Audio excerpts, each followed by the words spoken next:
Dosa, sebuah kata yang sering terdengar di kehidupan kita. Tapi apakah kita benar-benar tahu apa maknanya? Pernahkah Anda berpikir, apa sebenarnya yang dimaksud dengan dosa? Pada video kali ini, saya akan membahas apa itu dosa, mulai dari pengertiannya dalam Alkitab, hingga bagaimana dosa mempengaruhi hidup kita sehari-hari. Simak terus video ini untuk memahami lebih dalam. Semoga kita semua bisa mendapatkan wawasan yang bermanfaat.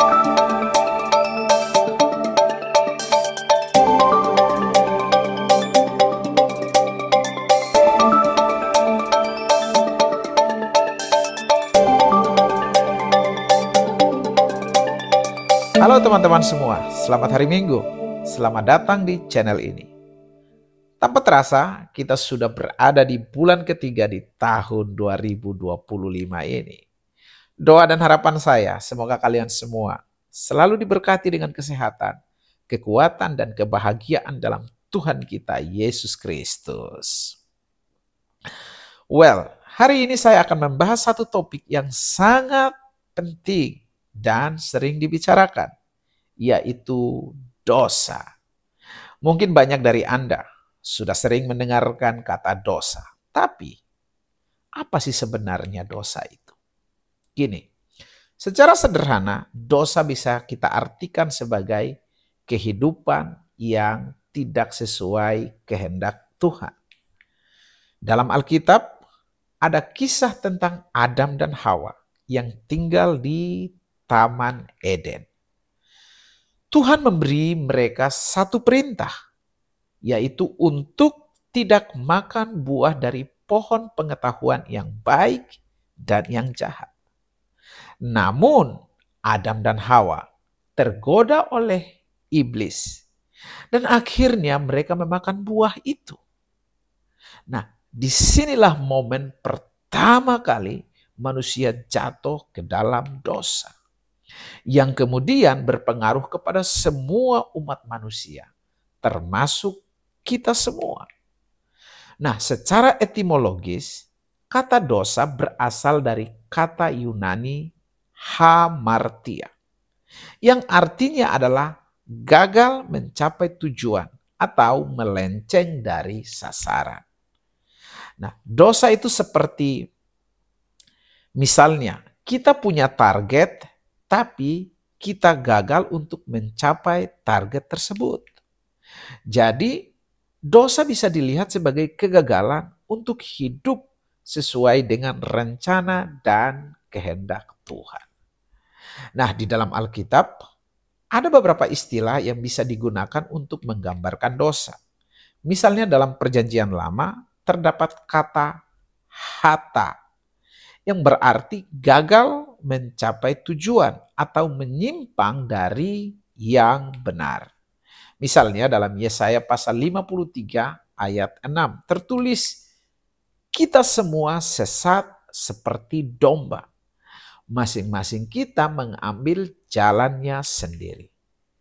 Kata sesat di dalam ayat ini dalam bahasa Ibrani disebut ta'ah, yang mengandung arti serupa dengan kata hata, yaitu menyimpang atau gagal mencapai tujuan yang seharusnya.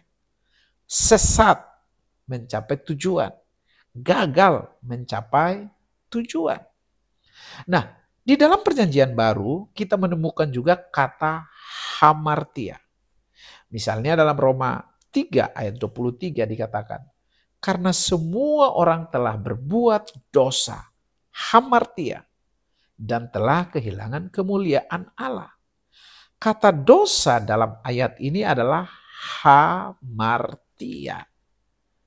Nah, selain itu, Yesus juga mengajarkan kita bahwa hamartia atau dosa tidak hanya berupa tindakan fisik, tetapi juga dapat terjadi dalam pikiran dan juga hati kita.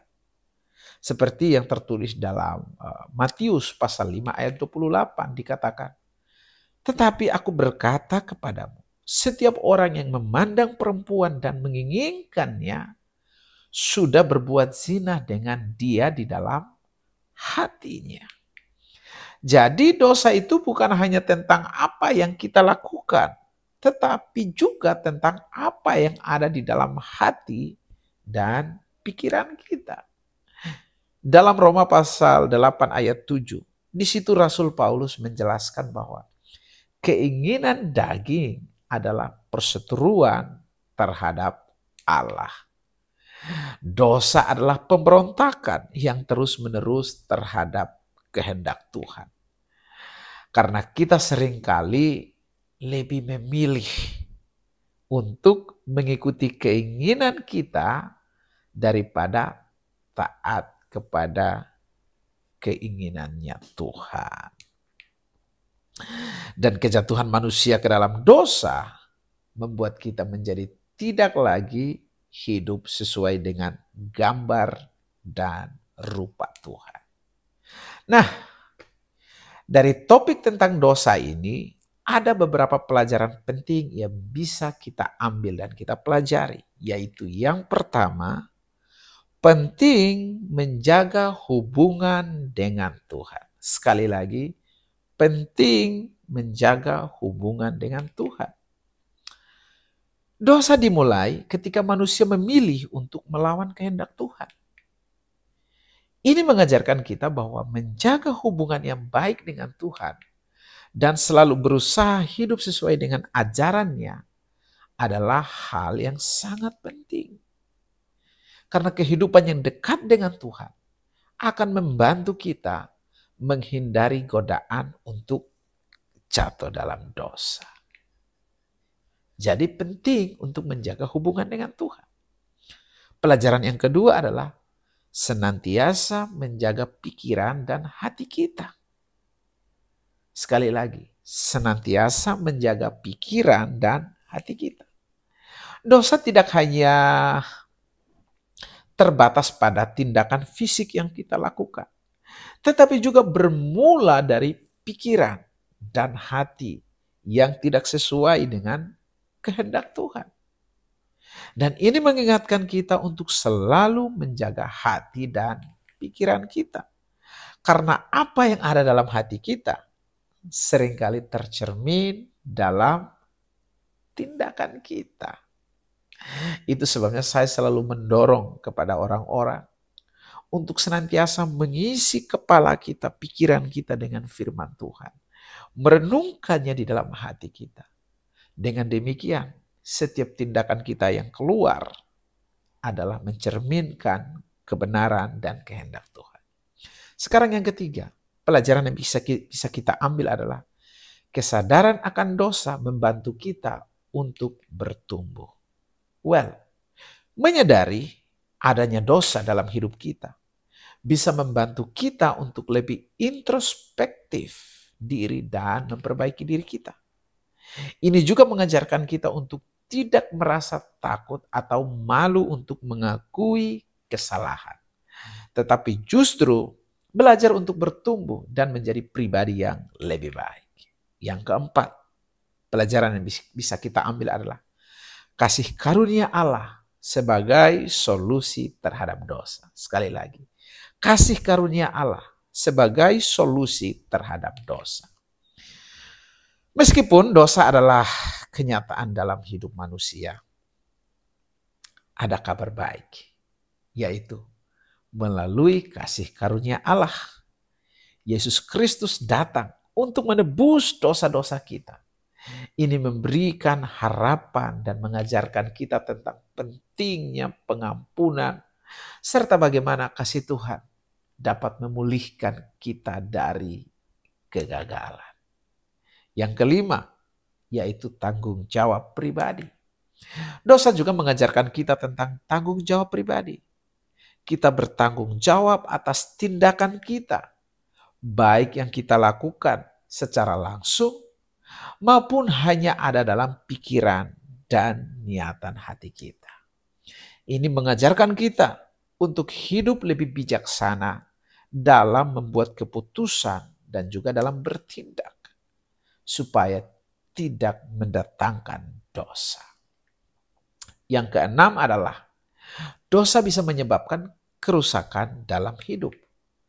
Dosa itu membawa konsekuensi, baik dalam hubungan kita dengan Tuhan maupun juga hubungan dengan sesama manusia.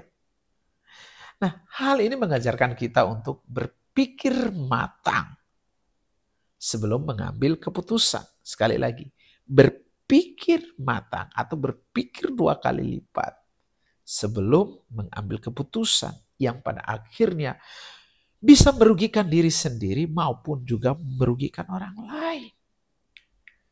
Sekali lagi, berpikir matang sebelum mengambil keputusan. Karena tanpa berpikir panjang, setiap tindakan kita selalu mendatangkan konsekuensi. Itu sebabnya selalu berhati-hati di dalam membuat keputusan. Nah, yang ketujuh adalah pentingnya pertobatan. Dosa menunjukkan bahwa kita tidak sempurna dan membutuhkan pertobatan untuk kembali ke jalan yang benar. Nah, hal ini mengajarkan kita untuk rendah hati dan selalu siap memperbaiki diri. Bukan hanya setelah berbuat salah, tetapi juga sebagai bagian dari kehidupan sehari-hari untuk terus berusaha menjadi pribadi yang lebih baik. Kesimpulannya adalah dosa bukan hanya sekedar tindakan, tetapi juga mencakup kondisi hati dan pikiran kita. Ketika hati kita menjauh dari Tuhan dan tidak sesuai dengan kehendaknya Tuhan, itulah dosa. Namun berita baiknya adalah melalui Yesus Kristus kita diberikan jalan untuk dibebaskan dari dosa. Semua dosa kita dapat ditebus melalui iman kita kepada Tuhan kita Yesus Kristus. Isilah pikiran Anda dengan firman Tuhan. Rajin-rajinlah baca Alkitab, merenungkan dan melakukannya. Supaya itu yang menghindarkan kita dari segala dosa-dosa kita. Hei, semoga penjelasan tentang dosa ini bisa memberi pemahaman yang lebih mendalam. Jangan lupa untuk like, komen, dan subscribe. Supaya kita bisa terus berbagi konten-konten yang bermanfaat. Dan sampai jumpa di video selanjutnya. Tuhan Yesus memberkati kalian semua. Selamat hari Minggu.